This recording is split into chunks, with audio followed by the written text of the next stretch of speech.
একজন মোহাম্মদ, একজন মুসাইবা,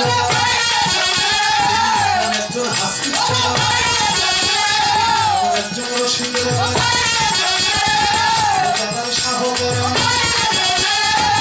একজন শাহানি বাবা, একজন কালু শাহ, একজন কালু শাহ, একজন দয়াল গুরু, একজন খাজা বাবা, একজন ভান্ডারী, একজন দহিয়া বলি, একজন সুরেশ্বরী, একজন শেখ খালিদ সংস্কারে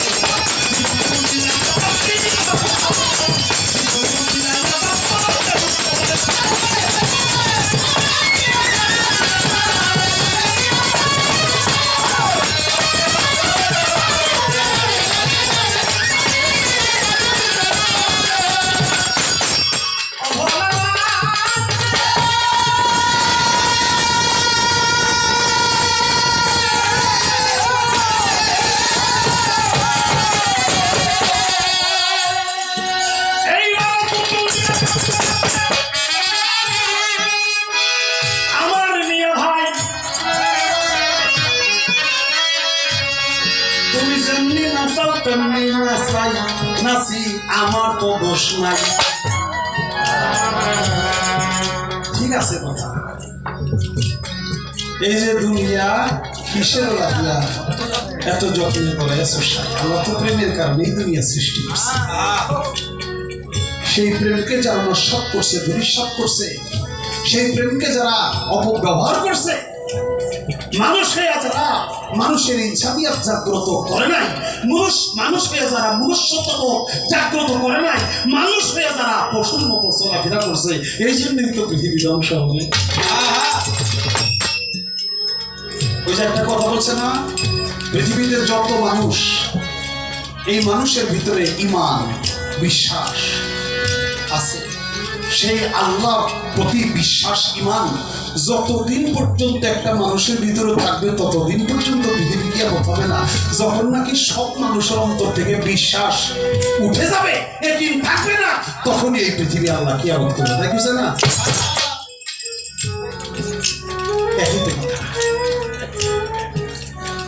ছায়াবাজি পুতুল রূপে বানায় মানুষ, যেমনি নাচাও তেমনি নাচি পুতুলের কি দোষ?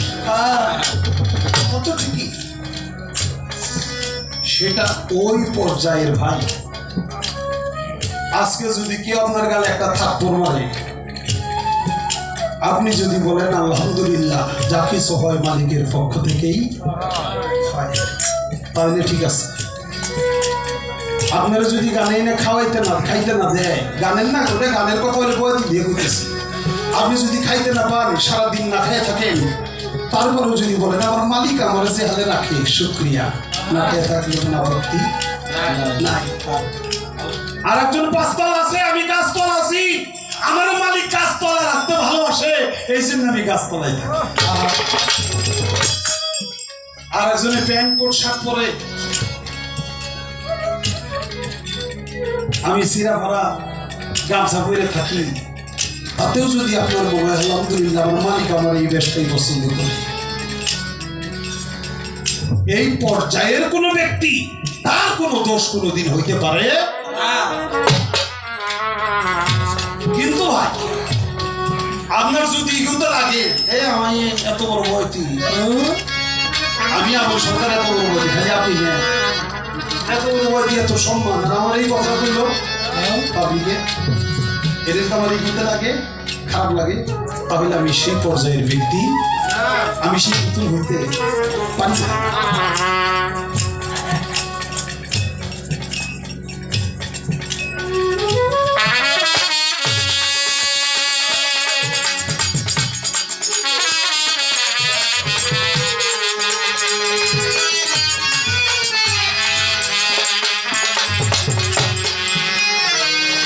আমাকে সেই পর্যায়ের হইতে হবে, তাহলে আমি খোদা তাআলার পুতুল হয়ে গেলাম। আমার মালিক যা করায় আমি তাই করি, কিন্তু আর একজনের খারাপ কথা বলে যেন আমার খারাপ লাগে, আর একজনের থাপ্পড় দিলে যদি আমার ইজ্জতের হানি হয় আমি মনে করি। আর একজনে আমারে খাইতেছে, আমারে খাইতে দেয় না, আর একজনে ভালো খায় আমারে খারাপ দিল, এটা যদি আমার মনে কষ্ট লাগে তাহলে আমি সেই পুতুল হইতে পারি না।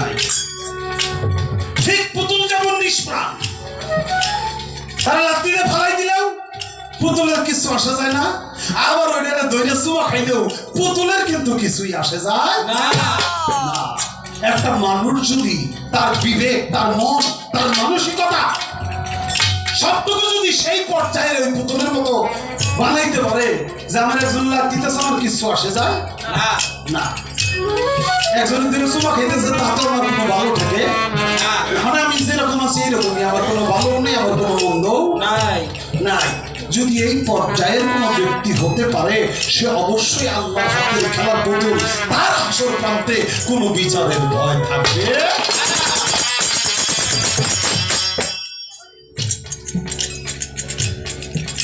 তবে কবরে এইটা হাদিস কোরআনের ফয়সালা বললাম তাই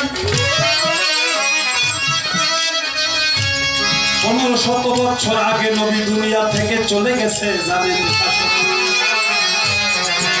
মুহাম্মদ সাল্লাল্লাহু আলাইহি ওয়াসাল্লাম 1500 বছর আগে এই ধরাধামে মানব এসেছিল, ধর্মের বাণী শুনেছিল। আমি তো দেখিনি, আপনি তো দেখেনি, আমার বাবা দাদা এরাও দেখেনি, চলে গেছে কত আগে।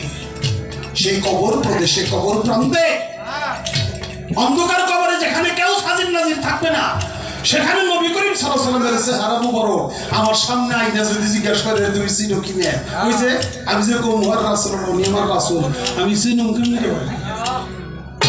আমি তার জীবনেও দেখি না। যাকে এই দুনিয়াতে দেখা যাবে না, অন্ধকার কবরে তাকে কোনোদিন চেনা যাবে না, অন্ধকার কবরে তাকে কখনো চেনার কথা না। তাই এই দুনিয়াতে একটা রাসূল শনাক্ত করে একটা সম্মুখের সাধনা করলে তুমি যে রূপের কাছে জীবন যৌবন অর্পণ করে দিলে সেই রূপটাই তোমার অন্ধকার কবরে যখন তোমার সামনে আসবে তুমি দেখে একা একাই তুমি চিনতে পারবে, তোমার চিনতে আর কোনো অসুবিধা হবে না। তাই বলছে কবরে আসিবে নবী মুর্শিদ রূপ কইরা ধারণ, ভক্ত যারা দেখেই বলবে এ তো আমার বুসাই ধন, এ তো আমার গুরু ধন, আর নবীজিও ভক্ত বইলা স্বীকার করবে তা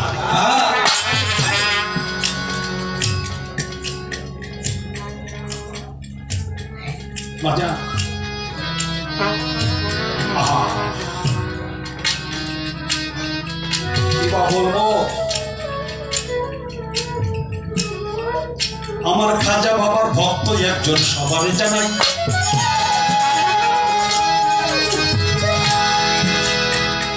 ও সে অল্প দিন হয় মুরিদ হইছে কিছুই বুঝে নাই, অল্প দিন হয় মাকে ঘরে রেখে গেছে। মা, ও মা, আমি তো বাবা হারাইতিম, তুমি আমার মা, তুমি তো গুরু, মাতা গুরু, পিতা গুরু, গুরু জ্যেষ্ঠ ভাই, তার চেয়ে অধিক গুরু হলো ভজনের মা। তোমরা আমার প্রথম গুরু, কিন্তু তুমি যদি আদেশ না দাও আমি তো আরেকজনের কাছে যাইতে পারি না, আমার যে মন চাইছে আমি খাজা বাবার কাছে যাব। মায় বললো বাবা এটা তো ভালো কাজ, একজন অলি আল্লাহর কাছে আত্মসমর্পণ যতক্ষণ পর্যন্ত না করবে ততক্ষণ পর্যন্ত পূর্ণাঙ্গ মুসলমানই তো হবে না। তুমি তো ভালো কাজের কথা বলছো বাবা, তুমি যাও, আমি তোমাকে অনুমতি দিলাম। তবে বাবা আমি যে তোমার দুঃখিনী মা, ঘরে একা, তুমি কিন্তু বেশি দিন থাকো না বাবা, তুমি যদি বেশি দিন থাকো আমি একাই, তুমি আমার বুকের মা, আমি তোমাকে ছাড়া কেমনে থাকবো। তোমার পীর মুর্শিদের সাথে সাক্ষাৎ করে তার সাথে 2-4 দিন সংগ্রহ করে তারপরে তোমার মায়ের কথাটা মনে রেখো, ফিরে আসো। চলে গেছে, যাইতে যাইতে 3 দিন পার হয়ে গেছে। খাজা বাবার দরবারে যে আত্মসমর্পণ করছে, বাবা আমি যে গুনাহগার, আমি যে পাপী, আমি যে নাকার, আমি যে কিছুই বুঝি না। আমাকে আপনি দয়া করে চরণ কমলে টিকে দিন। খাজা বাবা ফোন করছে, 2-4 দিনে পীরের কাছ থেকে কোনো কথা বোঝা যায় বাবা? শেখা যায় না, শেখার কোনো কায়দা নাই। তবে গুরু যার ভিতরে গুরু জ্ঞান ঢুকে দেয় মুহূর্তের মধ্যেই দিতে পারে।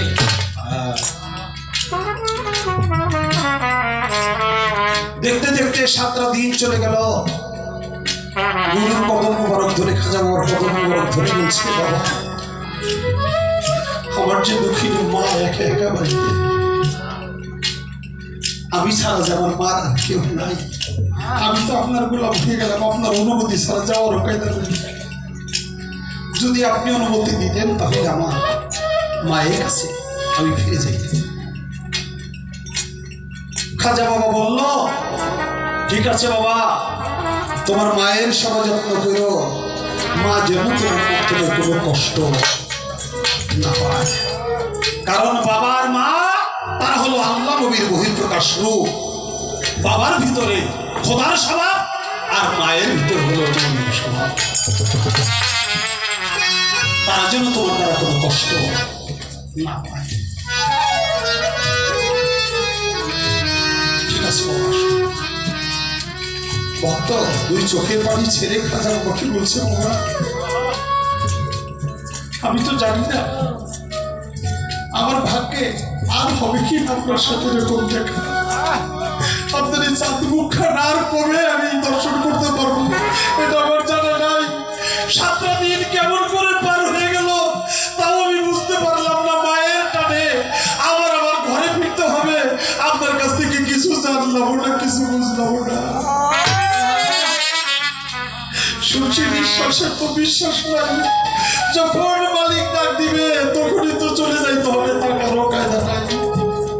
তাই বাবা আমি না পারলাম কোনো সেবা খেদমত করতে, না পারলাম কিছু জানতে, না পারলাম ধর্মকর্ম কোনো কিছু করতে। দুনিয়ার মায়া বহে আমার চলে গেল এই জন্মটা।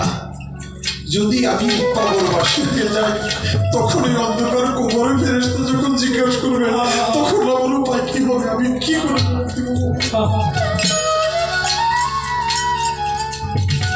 খাজা বাবা ভক্তকে বুকে টেনে নিয়ে বলে, ওরে ভক্ত, যে ব্যক্তি তার মুর্শিদের আশিক হয়ে যায়, মুর্শিদের প্রেমে পড়ে যায়, তার কবরের চকচকের কোনো চিন্তা করতে হয় না, গুরু নিজে তার জবাব দিয়ে যায়।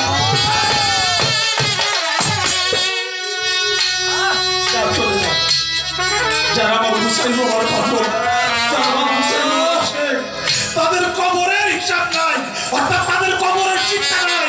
দয়াল বুঝাই বাবা ভক্ত যদি গুরু বলে স্মরণ করে সাথে সাথে বুঝাই বাবা সেখানে গিয়ে ভক্তের জন্য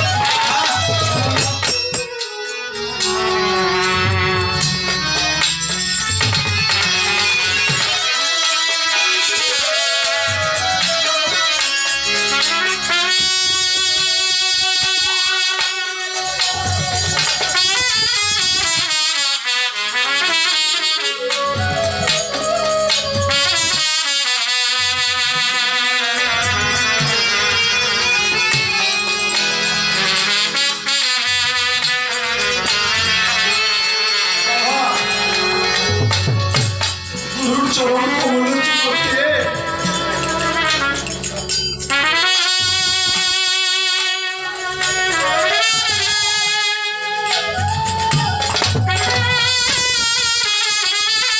চরণ কমলের চুপকে সে তার মায়ের কাছে আসে।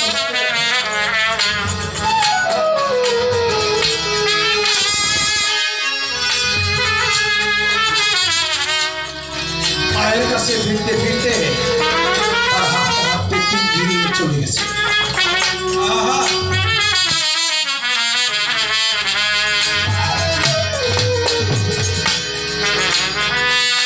তিনটা দিন তার চলে গেছে।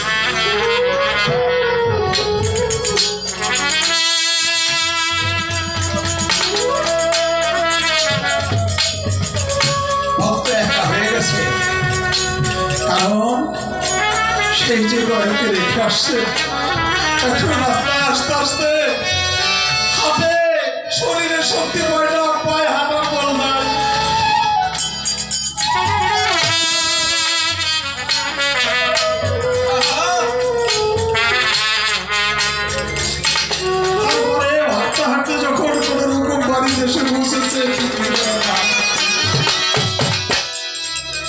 বাড়িতে আসার পরে মাকে জড়িয়ে ধরে কাঁদছে, বলছে মা তুমি আমাকে কেমন বান্ধবের কাছে পাঠাইলে, তার ইচ্ছা মুখখানা দর্শন করে আমি আসার পরে আর যে কিছুই ভালো লাগে না।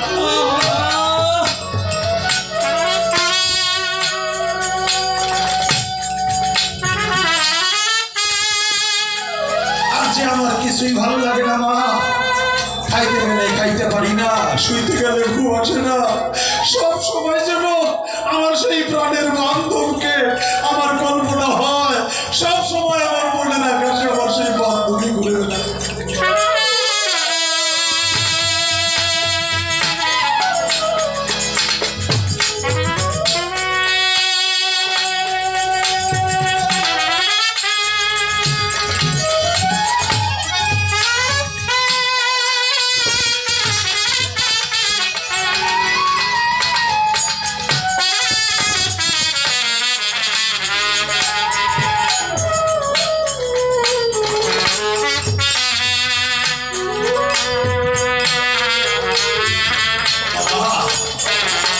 রাজা বাবার জন্য কাঁদতে কাঁদতে চোখের পানিতে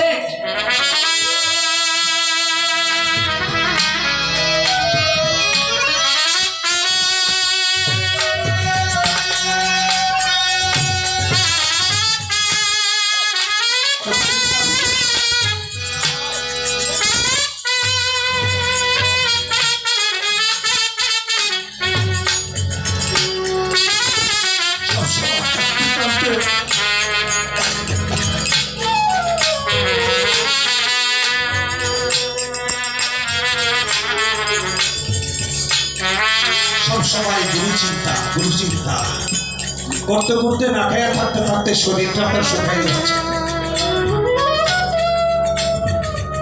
1 সপ্তাহ 2 সপ্তাহ অবশেষে 1 মাসের মধ্যে তার আত্মা তার খাঁচা ছেড়ে প্রাণ পাখিটা চলে গেছে।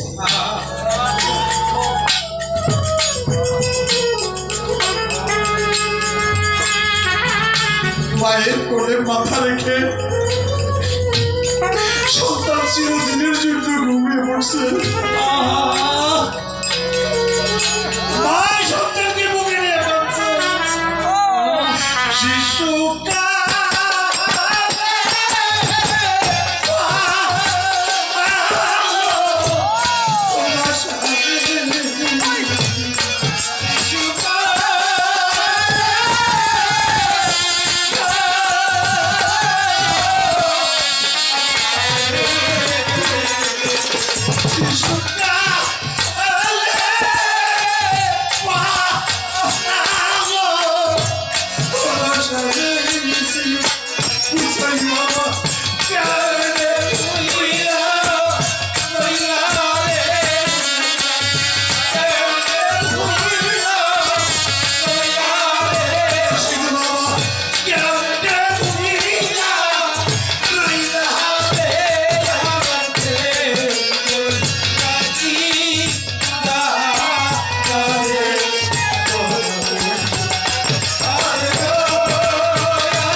যে মায়ের সন্তান দুনিয়া ছেড়ে চলে যায়, সে মা বেঁচে থাকতেও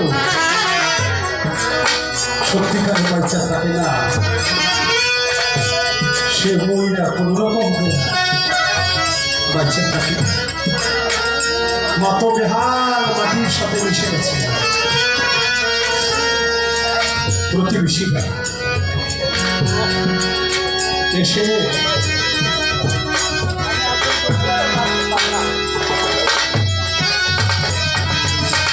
প্রতিবেশীরা সেরে গোসল টোসল করে কাপড় খবর করাইয়া মার কাছ থেকে, মার তো কথাই বোমা হয়ে গেছে, কথা হারিয়ে গেছে, কিন্তু কতক্ষণ রাখবে কবরস্থ করেছে তাকে।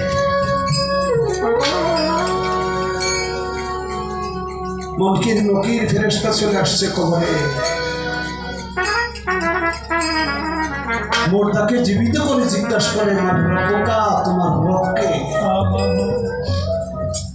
আমার খাজা বাবা ভক্তের জন্য ধ্যান যুগে ওই কবরে এসে উপস্থিত হয়ে গেছে।